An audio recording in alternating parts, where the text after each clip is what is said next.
चाहे मूसा अलैहिस्सलाम हो, चाहे मोहम्मद साहब हो, चाहे भगवान राम हो, चाहे भगवान कृष्ण हो, चाहे पलटू साहब हो, चाहे भीखा साहब हो, चाहे दरिया साहब हो, चाहे कबीर साहब हो, जितने भी महापुरुष इस धरती पर आए सभी के साथ लोगों ने बर्बरता का व्यवहार किया। सभी लोगों ने उनको परेशान करने का प्रयास किया। हालांकि संत आते हैं इस धरती पर लोगों को बताने और समझाने के लिए, अपने धाम, अपने वतन जहां से आत्मा आई है वहां ले जाकर के अजर अमर देश में हमेशा के लिए जीवात्मा को सुख और आनंद मिलाना चाहते हैं। लेकिन हम जीव इतने जगत के, संसार के, दुनिया से मोह ममता इतना हो जाता है कि महात्माओं से हमने बैठान लेते हैं। आप प्रेमियों बड़े ध्यान से, जो जो प्रेमी यहाँ पहुंचे हैं आज उनका बहुत बड़ा सौभाग्य है। लेकिन जो प्रेमी इस गांव के, मोहल्ले के धर्म प्रेमी माताएं बहनें यहाँ पहुंच नहीं पाई, उनसे आग्रह है कि आप सत्संग स्थल पर आवें और सत्संग स्थल पर बैठ करके इस महान पर्व का आनंद लें। आपने कभी मुक्ति दिवस का त्योहार नहीं सुना होगा, लेकिन बाबा जय गुरुदेव जी महाराज ने एक मुक्ति दिवस का ये पर्व रखा। इसके पीछे क्या इतिहास है, यह पर्व क्यों मनाया जाता है, आप सभी प्रेमियों से आग्रह विनती है कि आप जल्द से जल्द बाबा जय गुरुदेव साधना मंदिर पर पहुंचे। और बहुत बड़ा पर्व है आज आप सबके बीच में, उनके मुक्ति दिवस का जो इतिहास है आपके बीच में रखा जाएगा। तो एक एक शब्द सुनिएगा कि कैसे महात्मा आते हैं और हमको प्यार से, प्रेम से जगा करके जीवात्मा को उस मालिक के घर पहुंचाने का काम करते हैं। लेकिन हम जीवात्मा, हम कैसे सांसारिक लोगों, कैसे उस महापुरुषों को तबाह करते हैं। तो आज का इतिहास है, आज का जो ये पर्व है इसी पर आधारित है। बाबा जय गुरुदेव जी महाराज, इनका जन्म एक छोटा सा गांव उत्तर प्रदेश के खितौरा, एक छोटा सा गांव है भरथना स्टेशन के बगल, ये एक स्टेशन है छोटा, इटावा जिला में पड़ता है। तो वहीं पर बाबा जय गुरुदेव जी महाराज का एक जन्म हुआ। बचपन में ही इनकी मां और पिता गुजर गए। उसके बाद गुरु महाराज अकेले हो गए। इनके बड़े एक भाई थे। जब माता जाने लगी तो गुरु महाराज से बुला करके कहा कि देखो बेटा, इस दुनिया के चकाचौंध में नहीं रहना, तुम जीते जी उस मालिक को प्राप्त कर लेना, उस भगवान को प्राप्त कर लेना जो इस सारे सृष्टि को चलाता है, उन्हीं को तुम प्राप्त करना, इस कार्य में लग जाना। गुरु महाराज ने अपने श्रीमुख से फरमाया कि जब हम छोटे थे हमको उतना चेहरा मां का याद नहीं है, पिता का चेहरा याद नहीं है, लेकिन इतना याद जरूर है कि मां ने ये बताई कि बेटा तुम दुनिया के पीछे मत पड़ना, दुनिया के चकाचौंध में मत पड़ना, तुम उस मालिक को, प्रभु को याद करना, प्राप्त करना। गुरु महाराज ने कहा कि ये वचन हमको बराबर याद रहा। जब मां चली गई तो घर में रहते थे, इनसे बड़े एक भाई थे, लेकिन गुरु महाराज का हमेशा दिल दिमाग वो मालिक को प्राप्त करने की तरफ लगा रहता था। घर में काम करते थे, कभी कभी मन उछट जाता था और माँ की बात याद आता था कि माँ कहती थी बेटा तुम दुनिया के पीछे मत पड़ना, दुनिया के चकाचौंध में मत रहना, उस मालिक को याद कर लेना, उस मालिक को प्राप्त कर लेना। तो प्रेमियों, इनके दिल में तो ऐसे गुरु महाराज ने 3-4 बार घर को छोड़ने का प्रयास किया। गुरु महाराज के घर से कुछ ही किलोमीटर पर, 6-7 किलोमीटर पर एक स्टेशन है। प्रार्थना नहीं है, वो है कौन सा स्टेशन है खितौरा के बगल में। तो गुरु महाराज रात में बराबर जब जब इनके मन में आता था कि माँ ने कहे कि बेटा भगवान को याद कर लेना, उनको प्राप्त कर लेना जीते जी, तो भगवान मिलेगा कहाँ, इस खोज में निकलने के लिए कई एक बार गुरु महाराज ने भाग गए घर से। जब स्टेशन पर जाते थे ट्रेन पकड़ने, तो वहां कोई ना कोई इनके गांव के लोग उनको पकड़ लेते थे और घर पर ले आकर के रख लेते थे। तो गुरु महाराज ने बहुत इस तरह से कितना बार प्रयास किए, कितने बार उन्होंने पकड़ा पकड़ा कर घर आ गए, लेकिन एक बार क्या हुआ, इनके अंदर इतना अंदर से उस मालिक को प्राप्त करने का इतना अंदर से श्रद्धा उठा, इतना विरह वेदना उठा कि रात में क्या किया इन्होंने, चुपचाप 1-2 बजे रात को जब सारे लोग सोए हुए थे तो रात में निकल गए चुपचाप, और इतना तेज भागे, ये कपड़ा भी निकाल करके फेंक दिया गुरु महाराज ने। मात्र उनका उम्र 6 से 7 साल हो रहा होगा उस समय। अब 6-7 साल के बच्चे कितने बड़े होते हैं आप समझ लीजिए।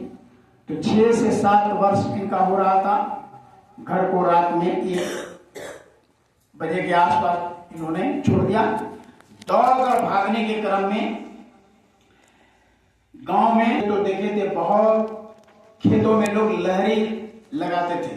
लहरी का वो डंडा मोटा होता है, जड़ मोटा होता है, और उसको लोग हंसुआ से नहीं काटते हैं, वो लोग ये गणासी से काटते हैं। तो ऐसे तिरछा काटते हैं तो नौका हो जाता है, भाला की तरह ऐसे तिरछा काटते हैं।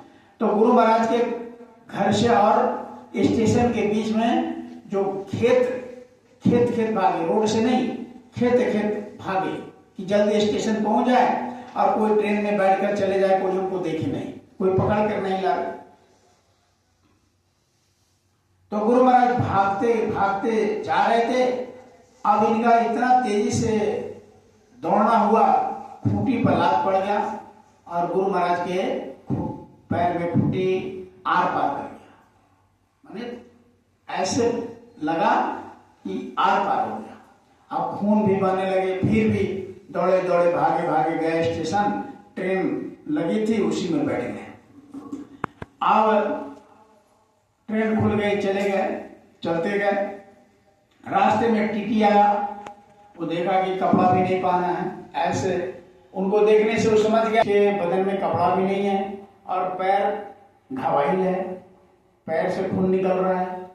तो गुरु महाराज से पूछा टीटी ने कि तुम्हारे पास टिकट है? कहा कि नहीं। कहा कि घर से भाग कर निकले हो? तो कहा कि हाँ। खाना नहीं खाया? तो कहा कि नहीं। अब गुरु महाराज रात में 1 बजे निकले थे। तो टीटी ने समझ गया कि ये लड़का भूखा है। कहा कि तुम मेरे घर चलोगे? तो गुरु महाराज को पता नहीं था कहाँ जाना। 6-7 साल का बच्चा का क्या उम्र है, अब कहाँ जाना, कहाँ कोई इनको पता ही नहीं था कि हमको जाना कहाँ है। एक ही नासा था कि भगवान को प्राप्त करना, एक बस। अब कहाँ मिलेगा, कहाँ जाना है, किसके यहाँ रुकना है, कुछ पता नहीं। बस निकल गए घर से भगवान को मिलने के लिए। तो टीटी का ड्यूटी जब खत्म हुआ तो फिर गुरु महाराज के पास उस भोगी में आए और कहे कि चलो बेटा मेरे साथ चलो। वो टीटी कानपुर में रहते, उनका घर कानपुर में था। जैसे कानपुर आए, कानपुर गुरु महाराज को उतार करके अपने घर ले गए। गुरु महाराज वहां 3 महीने रहे। उनका घाव बहुत दिन तक वैसे ही पड़ा रहा। तो मलहम पट्टी हुआ। वो टीटी साहब ने गुरु महाराज का मलहम पट्टी करवाया, ट्रीटमेंट करवाए, डॉक्टर से दवा दिलवाए। तो लगभग 1 महीने में घाव ठीक हो गया और 2 महीने गुरु महाराज उनके पास रहे। रहते रहते बहुत हिल मिल गए उनके घर में। लेकिन गुरु महाराज जब सोते थे तो रात में फिर वैसे ही आता था कभी कभी कि माँ कह रही है कि बेटा तुमको तो भगवान को प्राप्त करना है, तुमको तो मालिक को जीते जी प्राप्त करना है, तुम क्या कर रहा है? तो गुरु महाराज को होश आता था। आप समझते थे कि कहाँ भगवान मिलेगा। तो वो देखते थे कि यहाँ तो अब खा रहे पी रहे रह रहे हैं, तो यहाँ भगवान कैसे मिलेगा। तो उन्होंने क्या किया, वहां से चुपके से निकल गए। चुपके से इसलिए निकल गए कि इतना प्रेम गुरु महाराज जहां भी रहते थे, जिसका पानी पीते थे, जिसका रोटी खाते थे, उसका काम बहुत करते थे, खाली नहीं बैठते थे। उसकी गुरु महाराज से जो हो सके वो उनके घर में करते थे। तो टीटी साहब के घर में इतना सेवा करते, इतना कि इनको इतना प्यार दुलार करते थे लोग कि गुरु महाराज समझ गए कि अगर हम पूछ कर जाएं कि हमको जाना है भगवान की खोज में, हम आज जा रहे हैं, तो कोई जाने नहीं देगा। तो इसलिए गुरु महाराज ने चुपके से वहां से अब वहां से निकल गए, जाते गए जाते गए जाते गए, कहा कि कहाँ भगवान मिलेगा। तो देखा कि साधु मंदिर मठ में साधु ये घंटी बजा रहे। तो गुरु महाराज ने कहा कि चलो मंदिर में मठ में कहीं भगवान मिल जाएंगे। आप देखा कि बड़ा अच्छा मंदिर है, अब इसमें चलो। भगवान मिले नहीं और हमारे आगे पीछे कोई है नहीं। लगता है कि भगवान होता नहीं है, लेकिन भगवान कोई होते नहीं है। माँ को पुराने जमाने की दिल दिमाग था, माँ के मन में ये भाव था कि हाँ भगवान को प्राप्त कर लेना। भगवान को पहले के लोग मानते थे, उनके मन में भगवान का था कि हाँ भगवान होते हैं, लेकिन भगवान होते तो मैं इतने दिनों से खोज रहा हूँ, जरूर मिल जाते। तो गुरु महाराज को बड़ा निराशा हुआ। अब गुरु महाराज को भी महसूस होने लगा कि भगवान नहीं होते हैं। अब उन्होंने क्या किया, कहा कि अब हम रह कर क्या करेंगे, माँ की वचन पूरा नहीं हुआ, भगवान का दर्शन दीदार कराने वाले कोई नहीं मिले और न भगवान खुद को मिले, तब मर जाना ही ठीक है। तो उस समय गुरु महाराज कश्मीर के तरफ थे। कश्मीर में एक डल झील है, उसी डल झील पर इस बैठ कर यही सब गुनान कर रहे थे। तो सोचते सोचते सोचते गुरु महाराज तंद्रावस्था में चले गए। तंद्रावस्था कहते हैं कि वो आदमी न जागा रहता है न सोया रहता है। बैठे सोचते सोचते थक गए थे, बहुत दूर चले थे, कहे कि भगवान होता नहीं है, अब कोई मिला नहीं भगवान को प्राप्त कराने वाले, माँ का वचन पूरा नहीं हुआ और मूछ निकलने लगा, दाढ़ी निकलने लगा। अब हम गुरु महाराज को बहुत अपने आप पर ग्लानि हुआ और सोचे कि इसी डल झील में कूद के पहाड़ की घाटी पर बैठे थे, बहुत ऊंचे पर। कहा कि इसी में छलांग लगा करके अपने आत्मा को, मतलब अपने शरीर को यही समाप्त कर दे रहे हैं। कौन दिन भर भटकेगा इधर उधर, क्या बिना मतलब का। अब उब गए थे। तो गुरु महाराज ने आंख को बंद किए और जैसे छलांग लगाने की कोशिश किए, तब तक उस सुनसान निर्जन जगह पर पीछे से आवाज आया, ठहर जाओ। गुरु महाराज ने कहा कौन आदमी आ गया यहाँ। आंख खोले और देखे पीछे थे एक महात्मा। कहा कि बेटा 6 महीना और खोज कर लो, जिनको तुम खोज रहे हो वो मिल जाएंगे।